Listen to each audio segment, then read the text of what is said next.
صلی اللہ تعالی علیہ وآلہ وسلم. عزیزان گرامی مقام، رب تبارک و تعالی وہ ان تمام چیزوں سے بے نیاز ہے. ہاں بندہ ہو کر کے اس سے کوئی مقابلہ کر ہی نہیں سکتا. بات میری یہ چل رہی تھی، یہود و نصارہ پوری دنیا پر غلبہ حاصل کرنا چاہتے ہیں صرف اس لیے. اچھا ایک ان کی کمزوری میں بتاؤں، ویک پوائنٹ.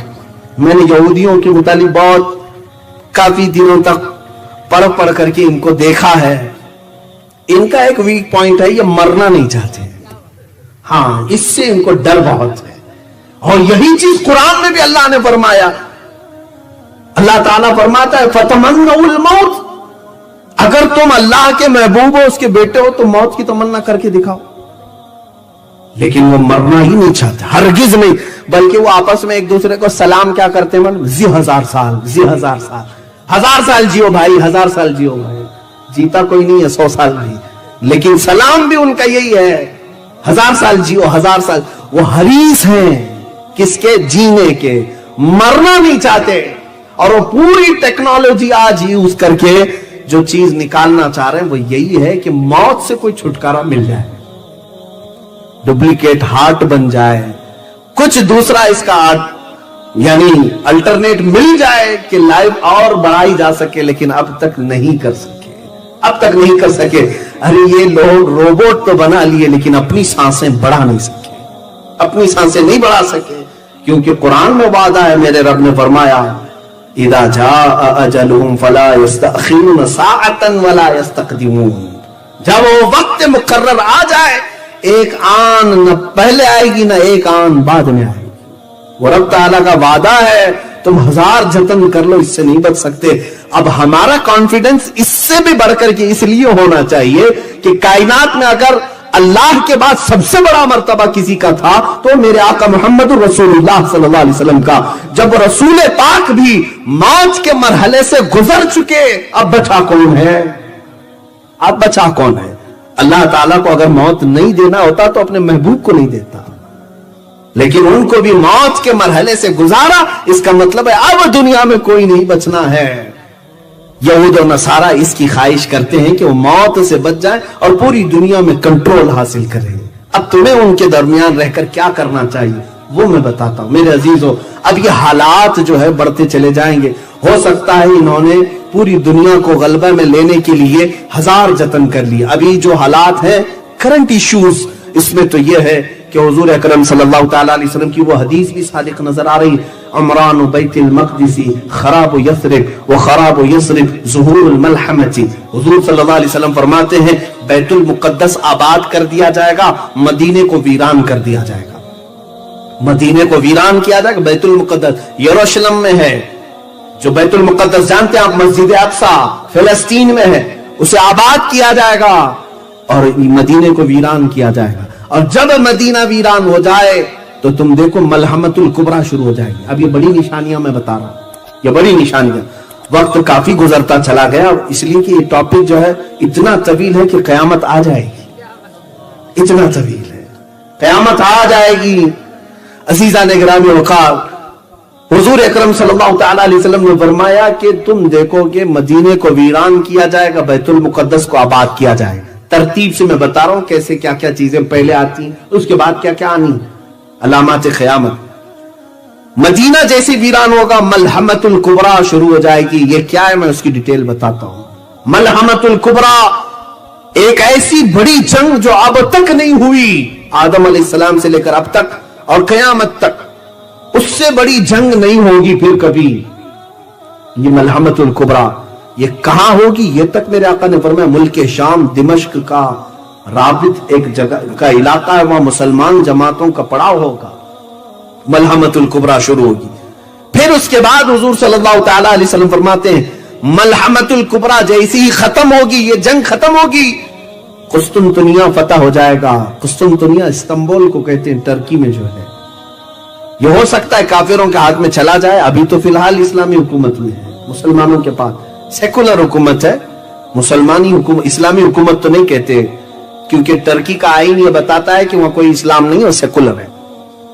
فی الحال حضور اکرم صلی اللہ تعالی علیہ وسلم نے فرمایا قسطنطنیہ فتح ہوگا، اور جیسے ہی قسطنطنیہ فتح ہوگا تم دیکھو گے دجال ظاہر ہو جائے گا، دجال نکلے گا۔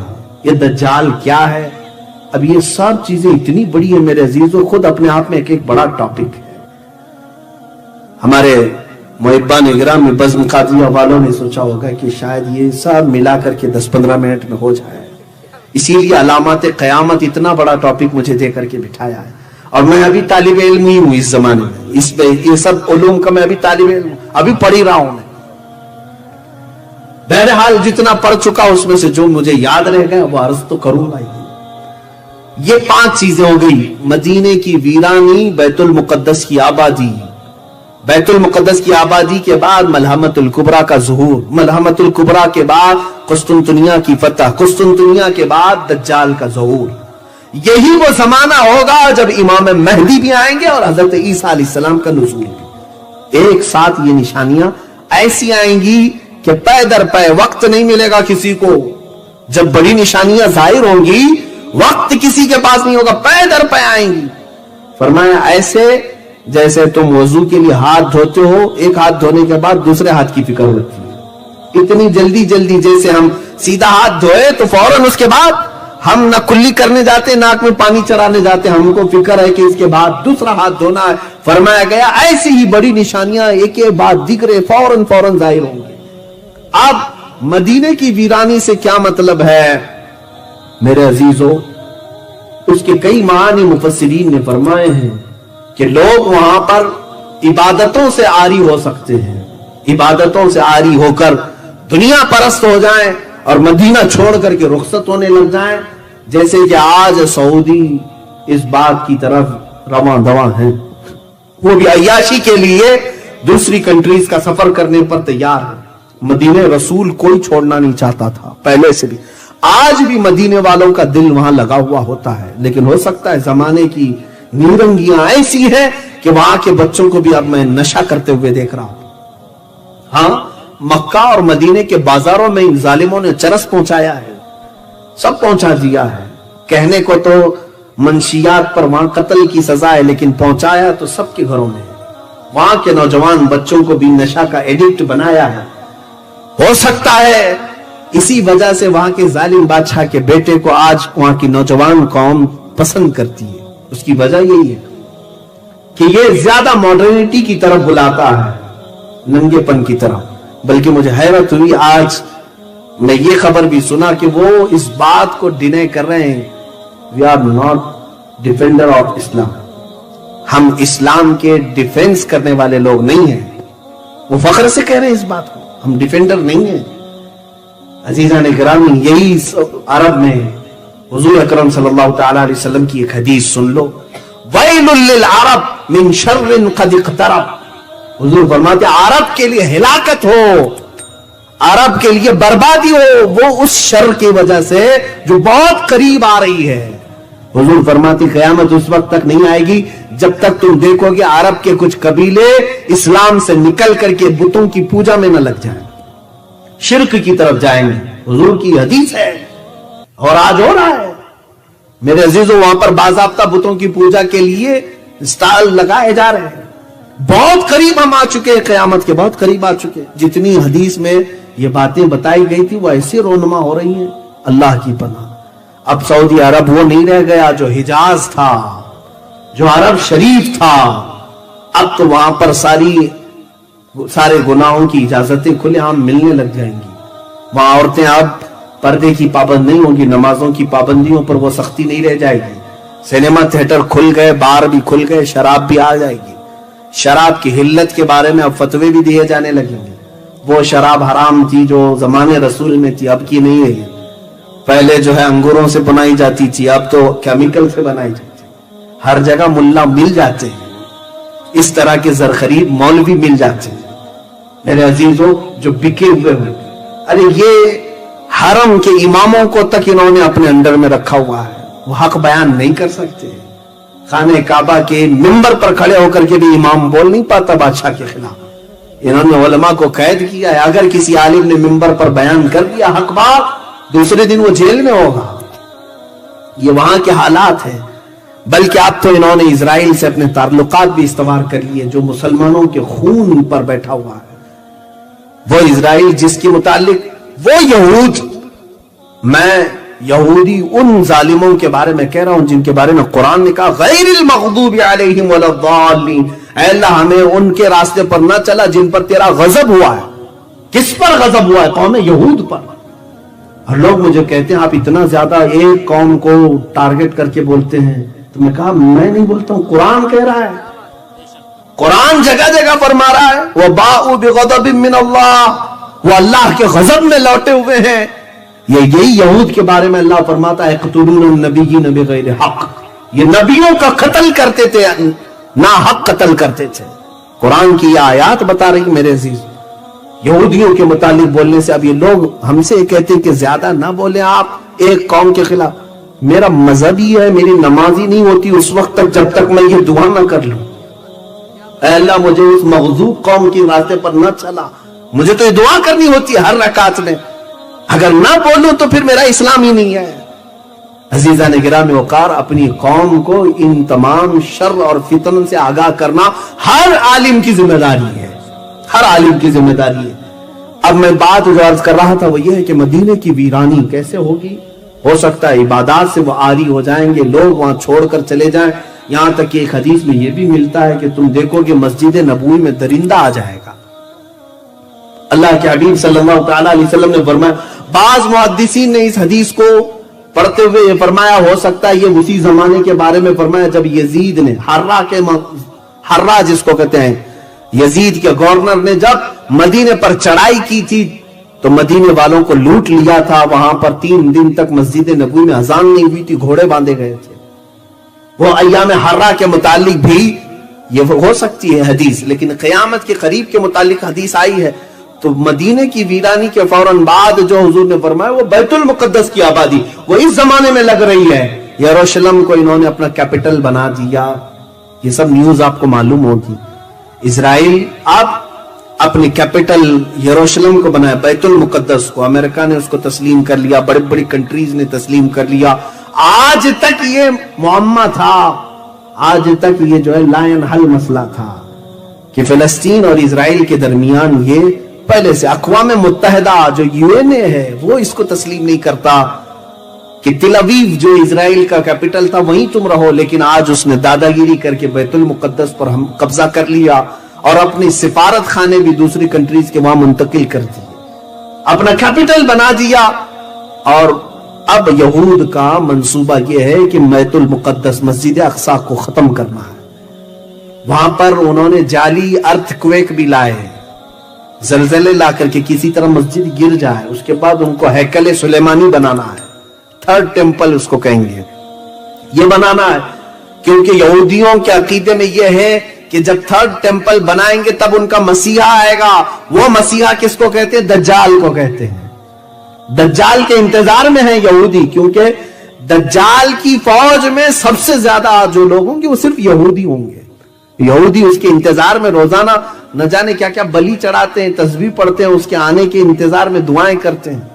دیکھیں مسیحا کا لفظ جو ہے 3 بڑے مذہبوں میں ملتا ہے، یہودیوں کے مذہب میں، عیسائیوں کے مذہب میں اور ہمارے مذہب میں بھی مسیحا کا لفظ، لیکن ڈیفرنٹ ہے، سوچنے کی فکر کرنے کی طریقہ الگ الگ ہے۔ یہودی دجال کو مسیحا سمجھتے ہیں اور مسلمان اور عیسائی عیسیٰ علیہ السلام کو مسیحا سمجھتے ہیں۔ ہم بھی عیسیٰ علیہ السلام کے انتظار میں ہیں، عیسائی بھی انتظار میں ہیں۔ بعض عیسائی، بعض تو یہ کہتے ہیں کہ وہ مصلوب ہو گئے، قتل ہو گئے، ان کو پھانسی دے دی گئی، لیکن بعض ان میں بھی بہت ساری فرقے ہیں، آرتھوڈکس ہیں، کیتھولک ہیں، پروٹسٹنٹ ہیں، سب کے عقیدے اپنے اپنے الگ الگ بنے ہوئے ہیں۔ انجیلوں کی بھی قسمیں الگ الگ ہو گئی، بائبل کی کتنی ہی۔ بہرحال ایک متفقہ عقیدہ یہ ہے کہ عیسیٰ علیہ السلام دوبارہ آئیں گے، اور مسلمانوں میں تو سب میں اتفاق ہے۔ حضور نے فرمایا قیامت اس وقت تک نہیں آئے گی جب تک عیسیٰ ابن مریم نازل نہ ہو جائے۔ حضور نے فرما بھی دیا ہے کہاں آئیں گے، کیسے آئیں گے۔ دمشق میں آئیں گے، ملک شام میں عیسیٰ علیہ السلام وہاں آئیں گے۔ اب یہ بعد کی باتیں ہیں، یہ علامات۔ اور تو یہاں بات تھی بیت المقدس کی آبادی، 2 لاکھ بستیاں ابھی یہودیوں نے بنائی، جہاں پر بینڈ تھا 2 لاکھ لوگوں کو بسا دیا، یہ آباد کرتے جا رہے ہیں، اور سارے 5 سٹار ہوٹل یروشلم کی طرف جا رہے ہیں۔ یہ بیت المقدس کی آبادی ہے. فرمایا گیا تھا جو حدیث میں کہ بیت المقدس آباد ہوگا, مدینے کو ویران کیا جائے گا. سوچو آپ, یہ تو میں صرف گیس کر کے آپ کو قریب کرنا چاہ رہا ہوں. اس کے بعد ان لوگوں نے ساری ملٹی نیشنل کمپنیاں جتنی بھی ورلڈ کی ہیں ان سب کا سینٹر انہیں اسرائیل میں بنانا ہے, یروشلم میں بنانا ہے. چند دنوں کے بعد آپ دیکھو گے یہ جو سپر پاور ہیں یہ بھی سب ٹوٹ کر بکھر جائیں گے اور ون ورلڈ آرڈر کے اعتبار سے سب اسرائیل کی طرف منتقل ہو جائیں گے. سب کو وہ اپنا کرتا دھرتا اسی کو ماننا شروع کر دیں گے. بہرحال یہ وہاں کے ایک عالم نے بھی خود بیان کیا, یہودی عالم نے, وہ ربی ہے, اس نے خود بیان کیا ہے. ابھی کی بات ہے, لاک ڈاؤن کے ٹائم پہ اس نے خود ایک بیان دیا کہ ہمارے نیکسٹ پلان کیا کیا ہے. بہرحال اگر ہم بیان کریں تو کون سا قصور ہے. عزیزان گرامی وقار, یہ بیت المقدس کی آبادی, مدینے کی ویرانی کے بعد جو ملحمت الکبریٰ ہے وہ کیا ہے سنیں. ایک جنگ ہوگی, بہت بڑی جنگ, جس کا ذکر ان کی مقدس کتابوں میں بھی آیا ہے, جس کو ہرمجدون کہا گیا اردو میں, اور انگلش میں ارمیگڈون کہتے ہیں. ارمیگڈون تلاش کر لینا میرے بچوں, اس کو پڑھو, آپ تحقیق کرو قیامت آنے سے پہلے کیا کیا ہوگا. یہ سب میرے آقا مخبر صادق صلی اللہ علیہ وسلم نے بیان کیا. یہ جنگ اتنی خطرناک ہوگی, حضور پاک صلی اللہ علیہ وسلم فرماتے ہیں اسلام کے مخالف جو لوگ آئیں گے وہ 80 جھنڈوں کے نیچے آئیں گے. ہر جھنڈے کے نیچے 12,000 کی فوج ہوگی. تعداد بھی میرے آقا نے بیان کی. اس اعتبار سے دیکھا جائے کیلکولیشن کر کے 9,60,000 کی فوج تم سے لڑنے کے لیے آئے گی. اب یہ مسلمانوں کے لیے بڑا ہی سخت ترین دن ہوگا. یہ سب ہانکے جائیں گے ملک شام کی طرف, لوگ ہجرت کر رہے ہوں گے اور مسلمان سب ایک جگہ جمع ہو جائیں گے دمشق میں اور ان سے مقابلہ کر رہے ہوں گے. اب سنو, اس جنگ کے متعلق میرے آقا نے فرمایا ملحمت الکبریٰ جب شروع ہوگی تو مسلمانوں کی طرف میں جتنے ہوں گے اس میں سے 1/3 میدان چھوڑ کے بھاگ جائیں گے. 1/3 1/3 لوگ میدان چھوڑ کر بھاگ جائیں گے کافروں سے ڈر کر کے.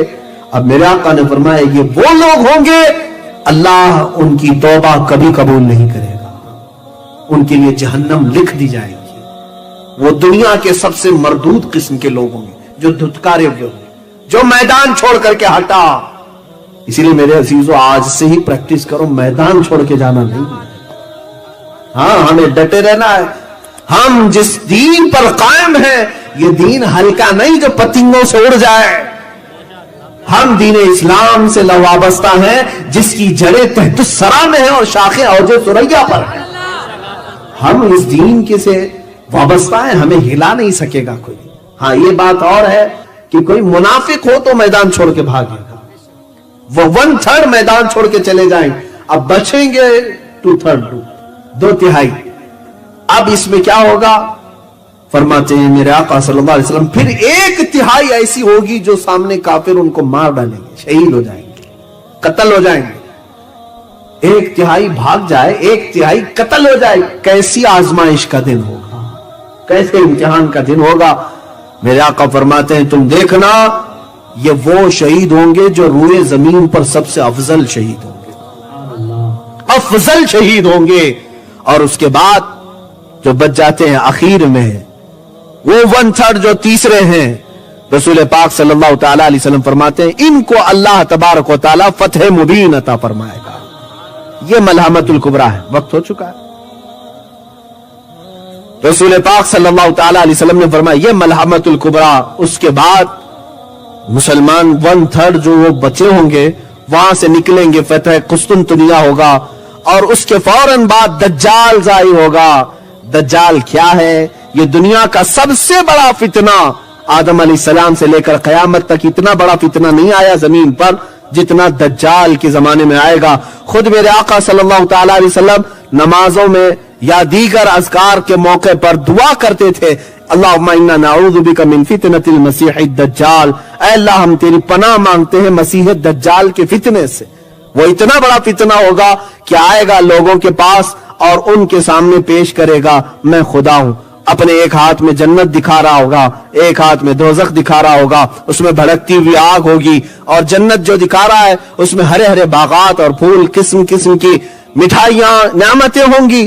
حضور فرماتے ہیں کہ تم اس کی جہنم کو لے لینا، وہ جو آگ دکھا رہا ہے اس کو لے لینا، اس لیے کہ وہ حقیقت میں نعمتیں ہوں گی اللہ کے پاس، اور اس کی جنت کو اگر تم نے قبول کر لیا تو تم حقیقی دوزخ میں چلے جاؤ گے۔ وہ تمہیں کہے گا تم مان لو کہ میں خدا ہوں جس کے تم سجدے کرتے تھے، میں آسمانوں سے اتر آیا ہوں، میں عبادت کے لائق ہوں، تم مجھے سجدہ کرو، عبادت کرو۔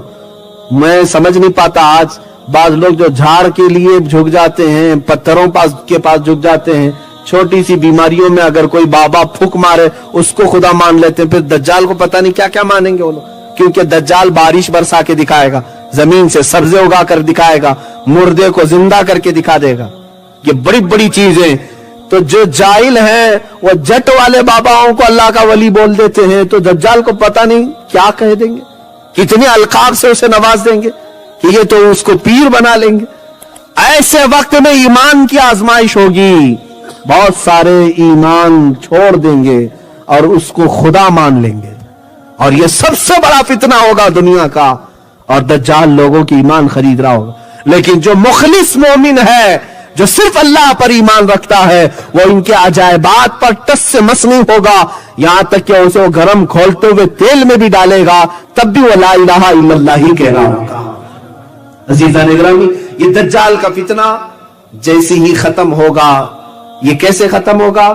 حضرت عیسیٰ علیہ السلام کے ذریعے سے اللہ تعالیٰ عیسیٰ علیہ السلام کو اتارے گا، ان کی خوشبو سے وہ پگھل رہا ہوگا، ان کی خوشبو سے پگھل رہا ہوگا۔ 40 ہی دن دنیا میں وہ رہے گا لیکن فتنہ مچائے گا، بعض نے کہا ہے کہ 7 سال رہے گا، بہرحال لیکن بڑا فتنہ کرے گا، لوگوں کو بہکائے گا، اور اس کے بعد عیسیٰ علیہ السلام اپنی تیر سے مقام لد میں اسے ماریں گے۔ لد یہ اسرائیل میں ایک جگہ ہے، وہاں اسے قتل کریں گے۔ اس کے بعد اب جو خوشی کی بات ہے، قیامت سے پہلے اتنی باتیں علامات آپ نے سنی، سب میں ڈر ہی لگا، لیکن خوشخبری کی بات یہ ہے، میرے آقا فرماتے ہیں اس کے بعد پوری دنیا میں صرف پرچم اسلام لہرائے گا۔ جو اللہ کا وعدہ ہے، الذی ارسل رسولہ بالہدی ودین الحق لیظہرہ علی الدین کلہ، وہ خدا ہے جس نے اپنے رسول کو بھیجا دین حق کے ساتھ اور ہدایت کے ساتھ، اس لیے کہ یہ دین پوری دنیا پر غالب کر کے رہے گا۔ وہ غلبہ اس وقت آئے گا، اور وہ کس کے ہاتھ سے ہوگا؟ امام مہدی کے ہاتھ سے ہوگا۔ امام مہدی کون ہے؟ میرے آقا فرماتے میری اولاد میں ایک اخیر زمانے میں میرا بیٹا پیدا ہوگا جس کا نام میرے نام سے مشابہ ہوگا۔ حضرت امام مہدی کا نام محمد ہوگا، وہ سادات میں سے ہوں گے، اہل بیت میں سے ہوں گے، اور مدینہ طیبہ میں ان کی پرورش ہوگی، اور وہ مکہ مکرمہ میں آئیں گے، اور رمضان کا مہینہ ہوگا۔ اس وقت ایک فوج آئے گی حبشہ کی طرف سے یا افریقہ کی طرف سے، جو خانہ کعبہ کو ڈھانے کی کوشش کرے گی، اور اس وقت مسلمان گھبرائے ہوئے ہوں گے، سارے طواف کعبہ میں رمضان کا آخری عشرہ گزر رہا ہوگا، سب ڈر کر کے اس فوج سے سہم چکے ہوں گے۔ امام مہدی اٹھیں گے اور اپنے ہاتھ اٹھا کر دعا کریں گے، اللہ زمین کو پھاڑ دے گا، وہ پوری فوج دھس جائے گی، اللہ خانہ کعبہ کی حفاظت فرمائے گا امام مہدی کے ذریعے۔ تب وہاں پر موجود سارے لوگ پہچان لیں گے کہ یہ امام مہدی ہیں۔ اس سے پہلے کوئی بھی جھوٹا مہدی آئے تو اسے پکڑ کر کے باہر لے جانا، اس لیے کہ امام مہدی گلی کوچے نکڑ پر نہیں آئیں گے، خانہ کعبہ کے پاس، اور وہ بھی جب خانہ کعبہ کی حفاظت کے لیے ضرورت ہوگی تب وہ ظاہر ہوں گے، اور اس کے بعد سارے لوگ انہیں پہچانیں گے، لیکن اس کے بعد ان کو بھی کچھ لوگ قتل کرنے کی کوشش کریں گے۔ امام مہدی اپنی فوج کو لے کر ملک شام چلے آئیں گے، دمشق میں آپ امامت فرما رہے ہوں گے، اسی وقت عیسیٰ علیہ السلام نازل ہوں گے، آپ کے پیچھے حضرت عیسیٰ علیہ السلام بھی نماز پڑھیں گے، بنی اسرائیل کے نبی امت محمدیہ کے پیچھے نماز پڑھیں گے۔ امام مہدی کے ساتھ پھر جو غلبہ اسلام ہوگا، امام مہدی ایک ایسا دور لے آئیں گے، میرے آقا نے فرمایا تم دیکھو گے امن ایسا ہوگا کہ بکری شیر کے ساتھ چل رہی ہوگی اور بھیڑیا بکریوں کے ساتھ، لیکن ایک دوسرے پر کوئی ظلم نہیں کرے گا، کوئی بھی دنیا میں دودھ میں پانی نہیں ملائے گا، اور کوئی بھی دنیا میں خلط ملط نہیں کرے گا، امانت میں خیانت نہیں کرے گا. پوری دنیا کو امام مہدی عدل سے بھر دیں گے، پرچم اسلام لہرائے گا. یہاں تک کہ حضور فرماتے ہیں جو دین حضور لے کر کے آئے تھے خالص اس دین کی طرف امام مہدی لے کر کے جائیں گے. یعنی سارے فرقے ختم ہو جائیں گے، ساری جماعتیں ختم ہو جائیں گی، سارے باطل پیر مر جائیں گے، صرف اور صرف ایک ہی جھنڈا لہرائے گا، وہ حق جماعت کا ہوگا، وہ امام مہدی کے ہاتھوں ہوگا. اور ان کی علامات آنے سے پہلے جو بتائی گئی ہیں، 2-3 باتیں بتاتا ہوں، 10 منٹ کا ہے. امام مہدی جس رمضان میں آئیں گے یا اس سے پہلے کی علامات میں فرمایا گیا، رمضان میں تم دیکھو کہ چاند کو گرہن لگ چکا ہوگا 2 مرتبہ، سورج گرہن ہو چکا ہوگا. ایک ہی رمضان میں چاند کو بھی گرہن لگے، سورج کو بھی گرہن لگے، اور اس کے بعد امام مہدی کے ظہور کی علامات ہیں. بہرحال اس کے بعد حضور اکرم صلی اللہ تعالی علیہ وسلم نے فرمایا ایک جماعت آئے گی خراسان سے. خراسان کہاں ہے؟ یہ افغانستان، ایران اور رشیا کا کچھ حصہ، اس کو خراسان کہا جاتا تھا. کالے جھنڈے لے کر کے وہ لوگ نکلیں گے اور سیدھے وہ امام مہدی کے ساتھ آ کر ایلیا بیت المقدس پر اپنے پرچم لہرا دیں گے، اور پھر اللہ کا یہ گھر بیت المقدس اسلام اور مسلمانوں کے لیے آزاد ہوگا. یہ بھی خوشخبری ہے. یہ 40 سال کا امن و امان کا زمانہ گزرے گا، اور اس کے بعد امام مہدی کی وفات ہوگی. حضرت عیسیٰ علیہ السلام مدینہ طیبہ میں وفات پائیں گے، میرے آقا صلی اللہ تعالی علیہ وسلم کے قدموں میں آپ دفن بھی ہوں گے. آج بھی میرے آقا کے مزار اقدس کے پاس ایک جگہ خالی ہے جو حضرت عیسیٰ علیہ السلام کے لیے ہے. یہ قیامت سے پہلے بڑی نشانیاں یہ چند ہو گئی. اس کے بعد اب جو ظاہر ہوگا وہ دابت الارض. اس سے پہلے روایات میں اختلاف ہے، یاجوج ماجوج بھی آ کر کے چلے جائیں گے.